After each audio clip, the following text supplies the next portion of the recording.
It's not a medical crystal ball, but new technology does make it possible to determine if you're headed for a heart attack and stroke. 10 News reporter Bob Lawrence tonight on how this device may keep patients from having a heart attack in the first place. Bob? Well, Kim, it's common knowledge in the medical community that heart attacks and strokes are caused by a buildup of plaque in the arteries. Well, this device is able to determine if there's going to be a potential for a problem beforehand.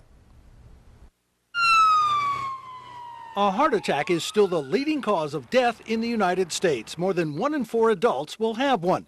In fact, the Centers for Disease Control reports that each year, more than 780,000 people will suffer their first heart attack and 470,000 others will have a second. How are you? I'm good. How are you? Good. Room 2, please. Okay. But what if you knew you might be susceptible to one? In this demonstration, technician Eva Rodriguez hooks up a patient to a machine called an Endopat. With your index finger, you're going to put it, there's a little wire at the bottom. Okay. You need to make sure you can feel it. These squiggly lines represent whether there's evidence of something called endothelial dysfunction. This really is what drives coronary artery disease, heart attacks, and stroke. That's the very first thing that occurs. The endothelium becomes inflamed. Simply put, if you were to cut an artery in half, the small round part in the middle is the endothelium.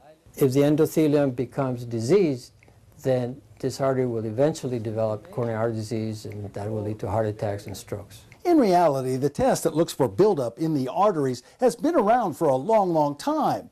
Problem was, you had to do a procedure in order to find out. This only takes about 15 minutes, and in the end, a printout shows right away if there's a potential problem, before it gets to the point of having to rush to an ER. In the world, the United States is not the worst in terms of numbers of heart attacks, ranking 13th, 106 people per 100,000, except if you're one of the 106. Now, the procedure is covered by Medicare and some health insurers. The device so far is only in 2 locations in San Diego County, at Dr. Chavero's San Marcos office and at Scripps Green Hospital in La Jolla. Bob Lawrence, 10 News.